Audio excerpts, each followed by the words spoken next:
There is something that all audio journalists know. Hearing someone's voice is very powerful. Where are we by? We're just heading south of Beaumont, or north of Beaumont. We're heading north of Beaumont. So when the Edmonton police released this audio in 2012, everyone who heard it took notice. On the tape, you hear the voice of Amber Tuccaro, a young Indigenous woman who had gone missing a year and a half before this call was released.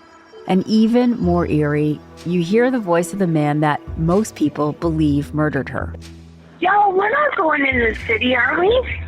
We're going. No, we're not. Yes. Then what are these roads going to? 50th Street. 50th Street. Are you sure? Absolutely.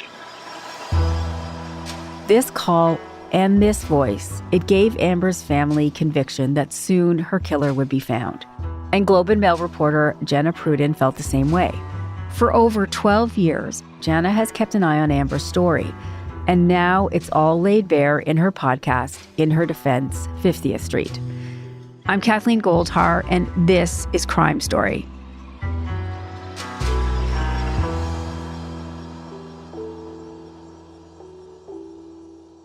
Hi, Jana, and welcome back to the show. Hello. So that recording, I absolutely remember when it was released. It was so jarring. Tell me about the first time you heard it. Yeah, the first time I heard it was at the press conference, and I was on the cop desk of the Edmonton Journal in those days, so I went to a lot of police press conferences, and that one is so different. I remember it so vividly because none of us had ever heard anything like that before. It was so chilling, and there were two parts of it that really struck me. One was Amber and hearing her growing fear as the tape goes on. And then, of course, the second was this man who we knew was taking her somewhere she didn't want to go. And we knew, of course, that she had never been seen again since that night. So the voice of the person that appears to be her killer. And very, very chilling, and something that's haunted me and many, many other people for many years. I know I'm not alone in this, that every time I have anything to do with 50th Street, I have a friend that lives near 50th Street. Whenever I go there, I can just hear his voice in my head. Beaumont, absolutely, 50th Street. And I've always wondered who this man is and why he's never been caught. So can we break down the call a little bit? What's happening in that call? Yeah, what's happening in that call is that Amber's in a car, in a vehicle, a car or a truck with a man that she doesn't know. And she's asking him where they are outside the city. She'd been staying in a motel near the airport, which is outside city limits of Edmonton. And it's clear that she wants to go into the city, and he's telling her that they are going into the city. But as the call goes on, it's clear that he isn't. And it's clear she's starting to realize that it isn't. Yeah, you can hear she sort of slides from, at first she's just figuring out where they are, and then maybe doubtful. And then I think by the end, you can hear that she knows that she's in very serious trouble. It's from a longer call, a 15-minute phone call, and these are excerpts of it that are taken and edited together. So it's a little bit disjointed. We're hearing pieces of it that have been put together. And where this call came from and how it was recorded was something that's been a mystery for a very long time until we started working on this podcast. Yeah, so, and I know we're jumping ahead. We'll come back to Amber for sure. But who is Amber calling? She was on the telephone with her biological brother. Amber was adopted into the Tuccaro family, but she'd been reconnecting with her birth family. And he had phoned her when she was in the car, in the vehicle. And he was in custody, in jail at the time. That's why the call was recorded. Oh, interesting. And that was why the police were able to access it. Yes. Okay. Let's get to Amber then. Who was Amber? Amber was a young woman from Fort Chipewyan. She's a member of the Mikisew Cree Nation. And, as a relative of her said, she was young. She was a young woman. She was sort of finding her place in the world. She had a baby, Jacob. Before her disappearance, she'd been living in Fort McMurray. She was taking steps to go back to school and actually had signed up for school and was going to start that in the fall. But in August of 2010, she traveled to the Edmonton area with a new friend she'd made, and that's when she disappeared. And do we know why she was traveling to Edmonton? Do we know anything about that? Yeah, Amber had been living in Fort McMurray, and she was actually staying at a women's shelter, hoping to get her own place for her and Jacob. And she met a woman there who asked her to come to Edmonton. And that's one of the questions we explore, is what they were doing here. There's a lot of people that have a lot of theories about that, and why they came to Edmonton was part of how she came to disappear. And the woman that went with her is a woman named Evangeline, and she kind of becomes quite a key person in this story. So can you tell me about that? What made you, is the word suspicious or curious about Evangeline's relationship with Amber and her disappearance? Yeah, I think a lot of people out there are suspicious of Evangeline because she's the last person we know of to see Amber alive. So I was really motivated to talk to her because I wanted to know more about why they went to Edmonton, what they were doing in Edmonton, even just more detail about that day, what was going on that day. And she would be a natural person to want to talk to. I'm not alone in that, of course. The police eventually had that same idea, and a lot of people out in the public do have questions about Evangeline. So that was something I worked very hard on, trying to talk to Evangeline. And tell me a little bit about that, because there were some moments where it seemed like she was willing, and then it was a little bit up and down. Yeah, I would say, I think the way that I put it in the podcast is that Evangeline is sort of all over the place. There was one night when she messaged me and said that she would speak to me if I drove her from Toronto to Cape Breton, which is about 20 hours. And there's a number of reasons why that wouldn't really be appropriate. We don't pay people for interviews, and that was, considered that obviously has value. And eventually she did say she would talk to me, and we were just setting up a time, and then, she blocked me.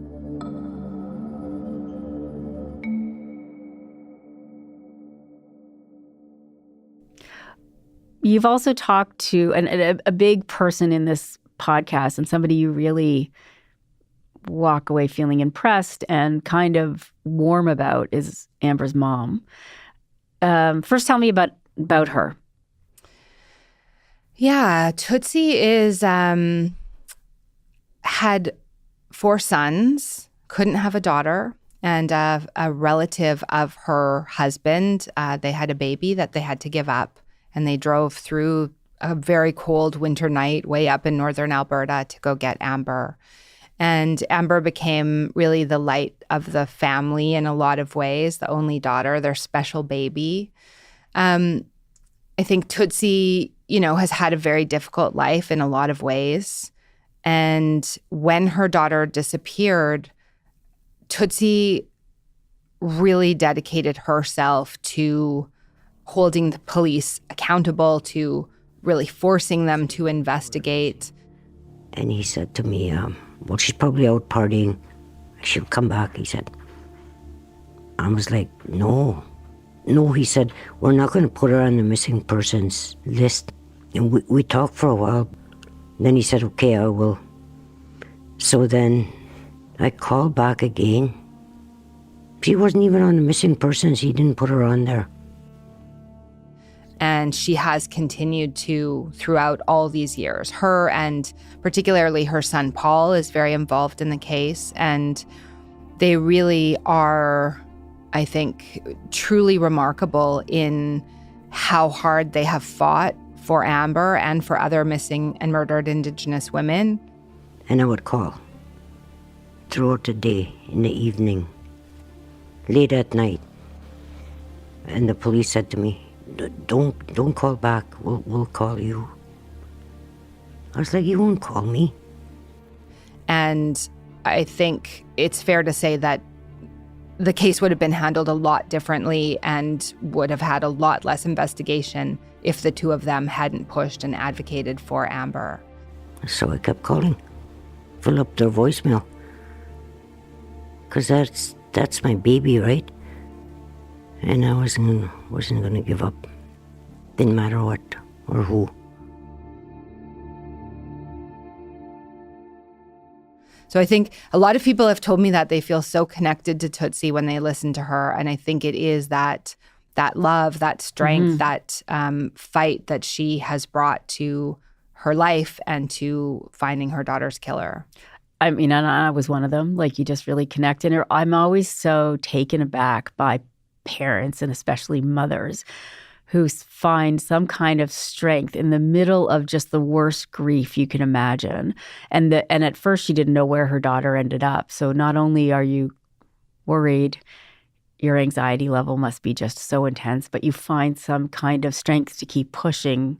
I mean, I know it all comes from the same place, but it's always something, those of us who haven't had that trauma, I find it commendable and just so incredible when women are able to kind of just fight through what I'm assuming you just want to crawl into bed and never get out again, and you just push the police, which is intimidating in its own right. Yeah, it's interesting because a lot of people will say to me as a crime reporter, oh, your work must be so depressing. It must be so upsetting to cover this story. And of course, it is very upsetting. There's many aspects of it that are upsetting, but there's also aspects of it that I personally learn a lot from and that I find very inspiring. And one of those threads, which occurs in both seasons of In Her Defense, is really the strength of women, this perseverance for justice, women fighting for justice for other women when structures and social systems fail them. And I think that's something that we really do see in Tootsie, and it has helped not only in Amber's case, but in the cases of other women as well. Yeah. So Tootsie is faced with the usual, your kid's an adult, she'll come back, she's out partying. Tell me about Tootsie's instinct and her understanding of what happened to her daughter that made her believe something bad had happened. Because she believed something bad had happened long before that phone call was released. Yeah, really within days. She reports Amber missing within days. And this is something, Amber's case is very specific to her, but it is part of a bigger pattern that we've seen in a number of different cases, including with the serial killer Robert Pickton, with this massive rash of killings of women that was happening in Edmonton, where women who were living, at the time, police would call it a high-risk lifestyle. I prefer to call it, say, preyed upon or, maybe in a vulnerable circumstance, that police would tell families, oh, they're just off partying, they'll come home. But what we see again and again is that families know patterns. They know the people that they love and that they know when something's unusual. And right away, that was the case with Tootsie, that she knew that Amber wouldn't just leave her baby for a long time, that she wouldn't be out of contact like this. She just knew it was different. And she forced the police, even when they weren't taking it seriously, she did everything they could to force the police to see that as well. And it took them a very long time. She also has a conversation with Amber's friend Evangeline over the son. Can you tell me about what happened there? Yeah, so basically Evangeline calls Tootsie and says, Amber took off. Come and get Jacob. She said, yeah, she took off in the middle of the night.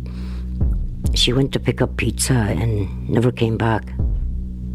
I was like, when? You said she was sleeping. Like, when did she get up? She's like, well, she said she needed to go buy Pampers, and her story kept changing.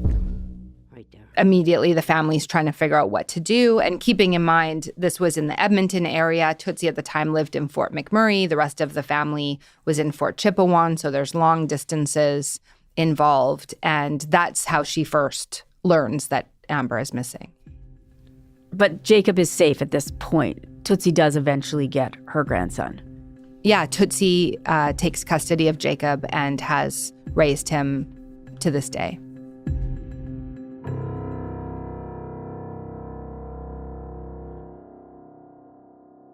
Eventually, the police do look for Amber. What brings them to the point of actually releasing the tape? Because that is a very unusual move in Canada. In the United States, we hear lots of stuff. There's a huge difference between the two countries. We don't have access, often to 911 calls. We don't record in the courtroom. We have a lot of restrictions in what we can do, and the police are very careful with maintaining control over evidence. So tell me a bit about the process you uncovered about why the police held this press conference and did release this tape. Yeah, it's such a good point you make. I think sometimes people, even Canadians, they see a lot of American TV and they don't really realize how it works here, or Americans may not understand how closely guarded these things are. Police almost never release a mugshot unless someone's actively wanted. There's a really high bar, actually, to release mugshots. We don't just release a mugshot because someone's charged. And virtually nothing about a case comes out until it goes to court. And even then, it comes out through the courts. It's not being released by the police. So this was really an unprecedented move, and in really what they saw as quite an unprecedented situation. So Amber disappears in August of 2010. And really the next fall, police find this recording.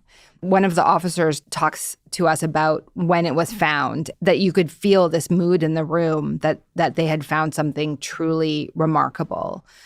We don't know exactly when they find it in that fall. That's a little unclear. Again, police not releasing certain details. But early in 2012, the police take it to the family and tell the family that they believe Amber's dead, and they have this recording, and they play the entire recording for the family.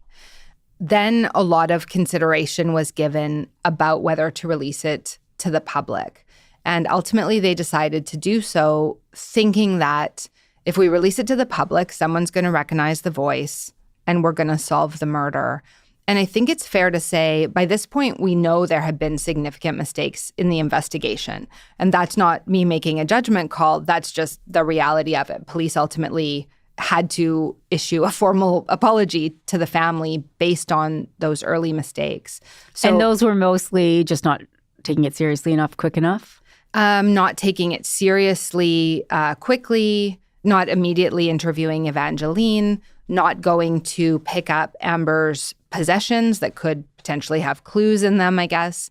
And then when they did get it, her suitcase of her stuff was destroyed accidentally. So a number of serious missteps early in the investigation when she was a missing person. We do see a very clear and dramatic change when they know that she's the victim of a homicide. And in fact, so much of a change that one of the police officers we talked to said that it's the biggest single-person homicide investigation he's ever seen, about 50,000 man-hours now at this point. But part of that is trying to make up for things that were not done early on, and that obviously created really significant flaws and gaps in the investigation, like going to get CCTV from nearby places, talking to people at the motel, anyone else who might have been in the area or had a clue at the time, are long gone within weeks and, in fact, months by the time the police start to take it seriously.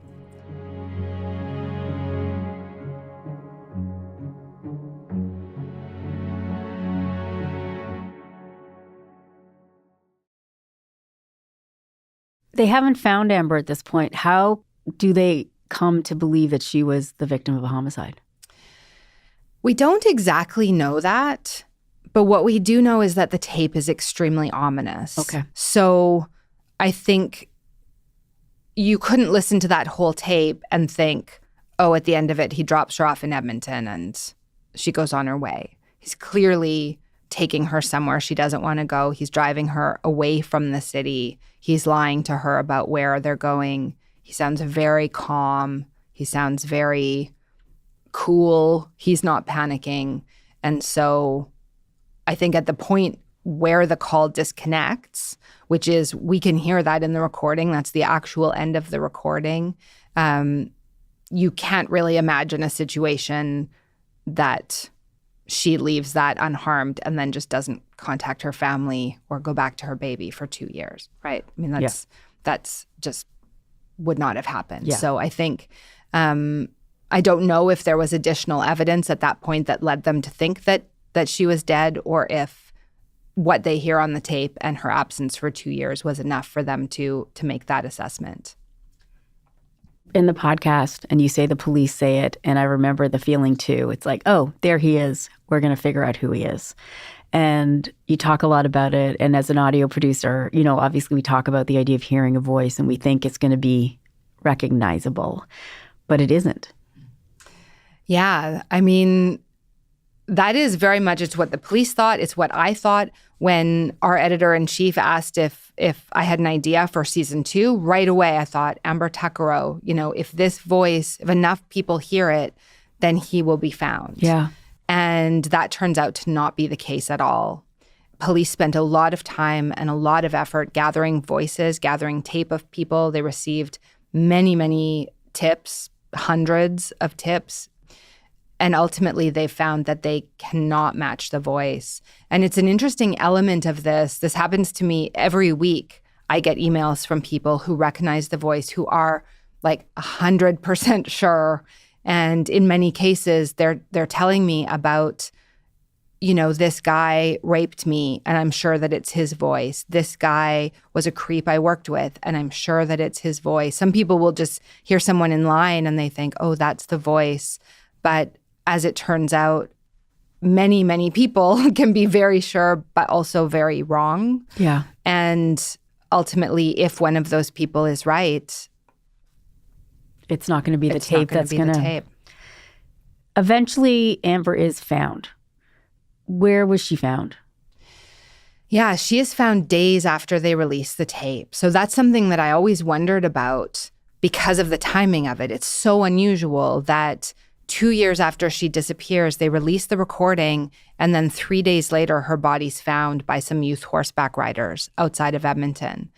And I always wondered, did the guy hear himself on the tape and he went and disposed of her remains? But the police say no. We talked to an officer who was at the scene, who processed it forensically. He said all of the indications at the scene were that it had been there the entire time. It's on a rural property outside of Edmonton.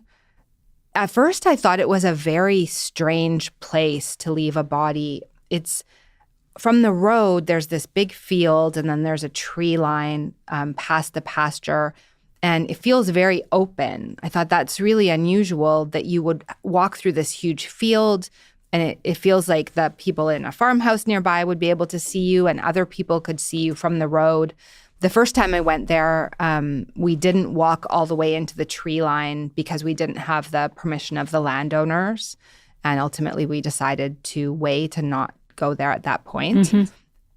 As one of the women that we went there with pointed out, there's Amber's killer's never been caught, and she felt really uncomfortable to walk to that spot. I went on the anniversary of when Amber disappeared. I wanted to go the same time of year, the same time of day, and I walked into the tree line. I understood the space a lot differently when I actually went into it, and I realized after you walk through the field a little bit, you're actually totally invisible. You can't see the road. You can hear another highway, but it's not close enough that anyone would be able to hear you. And the farmer who owns the land told me that he very firmly believes that the person knows that spot and that it must have been chosen. And it does seem it's an unusual spot. It's a 15-minute walk from the road. It's quite into this piece of land. And sadly, Amber's not the only woman who was found there. Yeah, not in that exact spot. Yeah. But there's 5 women found within 8 kilometers or 5 miles.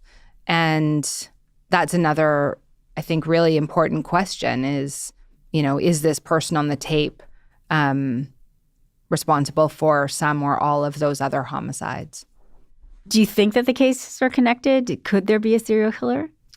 We talked to one of the world's top experts in geographic profiling. He's Kim Rossmo. He worked on the Robert Pickton case, and he did see quite a strong possibility of them being connected. My personal view is that I think that at least 4 of them are connected. Okay. I believe that, yeah. Why? Tell me. I think that the chances of them being found in these unusual locations, like the it is an unusual place to leave a body. And I think that the proximity of them is, to me, and I'm not a geographic profiler. I'm not a serial killer profiler. But I think that I personally do think that, yeah. We know that a man is involved because of the tape, obviously. But Evangeline, what do the police say about her involvement with this? The police now say that she has been interviewed and was cooperative, and she's been cleared of any involvement. Okay. And she still won't talk to you, though? No.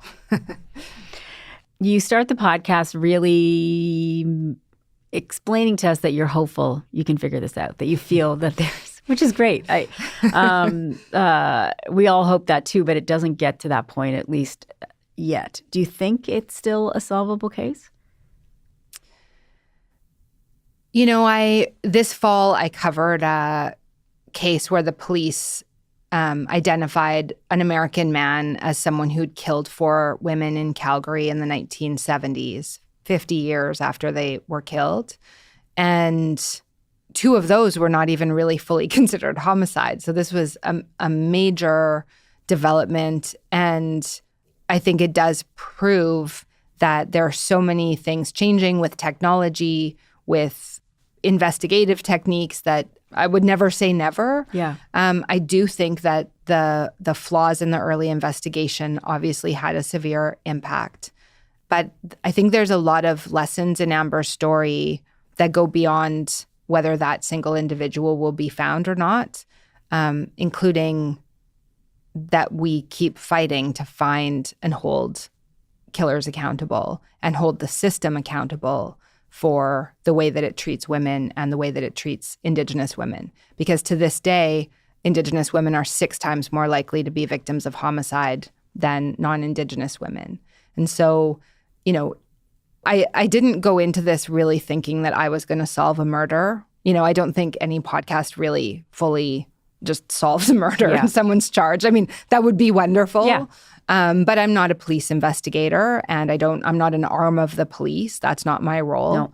No. And I really felt like there was a lot that we can learn from Amber, a lot that her story can tell us that will benefit other women and hopefully benefit the police. You know, I think holding the police to account is a way of making sure that all of these cases, all of these lives, all of these women are treated seriously. And it's not only by the police, it's also by, in many cases, the public, in many cases, the media. And so all of that is really, I think, an important underpinning of Amber's story and of what we wanted to do in telling Amber's story.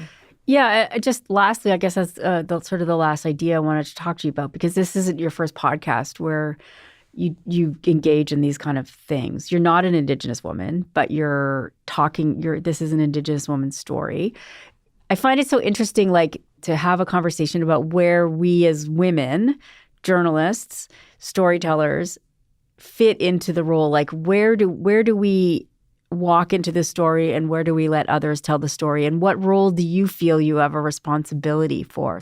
Yeah, I mean, actually, I am a member of the Métis Nation of Alberta. Oh, I'm sorry. No, I should change it. I'm come from a line of a family where colonialism really worked. Well, you know what? I'm going to change that question then. So I'm sorry, I didn't know. No, I don't. And you don't talk about it in the podcast. So I just made the terrible assumption that you weren't. No, it's not a terrible assumption. It's a fair question, and it's I do think it's a complicated. I don't have that lived experience. Yep. And it's a complicated question internally. I mean, this is something that the show's producer, Kasia Mihailovich, and I talked about at some length. Yeah. Oh, good. So talk to me about that. Yeah. I didn't get my Métis card for a really long time. And when I did, I mean, this all goes off in like a whole other direction. It's okay. But that's what I love about podcasts. You can talk about stuff. You know, I think one of the things to me that was really important is that I didn't really want to take up any space in that conversation, but I wanted to be able to give to, I guess, Indigenous communities in the ways that I could. It is, it's a really complicated thing for me. Yeah. And I So at one point, I was covering a Métis story in Edmonton, and the guy that was there, Dr. Chris Anderson, who was worked in Indigenous studies at the U of A, was like, "Oh, a Pruden, you must be Métis." And I was like, "Oh, well, yeah, but I don't claim it or anything." And he said, "Why?" And I said, "Well, I mean, I would never want anything. I would never want to take, funding or anything." And he was like, "Oh, that's really sad that the first thing that you would think about is what you could take." And I said, "Well, also, I've never suffered anything because of it." And he was like, "Oh, that's really sad that all you would think about is what you would suffer and that you wouldn't think about what you could give." Yeah. Or gain. Yeah. Yeah. And so I thought about that for several years and thought about really part of it for me was that by not claiming it, by the fact that that totally died in my family, that those women are also forgotten and discounted. And I think not wanting to we talked about when our original press release for this, we debated whether I should say identify as. And Kasha we were talking it through and okay, but if someone wrote a story that said a Métis journalist, I would hate to take up that space. Oh. But there is a question about going into a community that's not yours, Fort Chipewyan, whether it's an Indigenous community or a white community. Mm-hmm. I'm not a member. I don't live in Fort Chipewyan. Yeah. I think the idea that only people in certain communities can tell those stories. Obviously, people within community have a certain view and it can be, a really powerful way of telling those stories. I think also it can be a lot to put the responsibility that you have to tell, okay, all these stories are for you now. Yeah. That's a lot. Yeah. I do have a platform. I have an ability to tell this story. And, it was really important to me to try to tell it well. One of the things that we did was we instituted Cree language. So our episode titles are in Cree. And also at the end of each episode in the credits, there's a little sort of Cree language lesson in a sense. One of the ones that I think about a lot is episode 3, which is the trees hold knowledge, and that the trees that are around where Amber's were killed are witnesses. Mm-hmm. It's called What the Trees Know. What the trees know? So gigwai mito sagek sketagek. Okay, that one's going to be a challenge. So gigwai is the what? Mito sak is the trees. Gwa gisketagek, what they know. Gisketa is to know something. Giskei. Dagek, and the trees talk to each other. And they can hear you. Write everything to us. Trying to tell Amber's story in what's sometimes called a good way, tell it in a good way. It meant also consulting with an elder at one point, and also having I can sort of consider them my panel of aunties, some Indigenous journalists who are also friends of mine who listened to early drafts and gave their feedback specifically in this area. It was all part of, I think, trying to think about how can we do this kind of journalism differently and not be story takers. Well, it's tangible. The work is lovely, as lovely as it can be when you're talking about something so tragic, and it's very tangible. So thank you for that.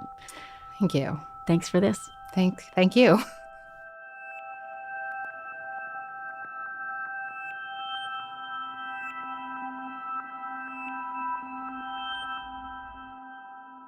This is the second time that Jana has been on Crime Story. And if you want to hear my earlier conversation with her, it's linked in the episode description. I spoke to her about a woman named Helen Naslund. She was found guilty of killing her husband after enduring 30 years of abuse. Here's a moment from that conversation. I remember seeing the headline, and I just automatically was really shocked at that sentence. Like many other people across the country, I just was very shocked that this man who had perpetrated a lifetime of abuse against his wife, that she was still facing that term.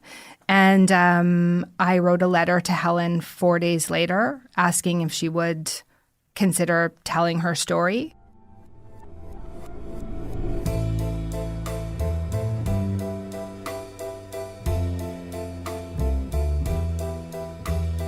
You've been listening to Crime Story from CBC Podcasts. We release a new episode every Monday, so please remember to follow the show in your podcast app.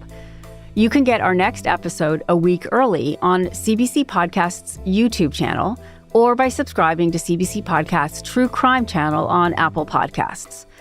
In addition to early access, subscribers to our True Crime channel also listen ad-free. Crime Story is hosted by me, Kathleen Goldhar. Our producers are Nikki Manfredi and Mitchell Stewart. Sound design by Julian Uzielli and Mitchell Stewart. Audio sourced from In Her Defense, a podcast from the Globe and Mail. Our senior producer is Jeff Turner. Our video producer is Evan Agard, and our YouTube producer is John Lee. Executive producers are Cecil Fernandez and Chris Oak. Tanya Springer is the senior manager of CBC Podcasts, and Arif Noorani is the director of CBC Podcasts.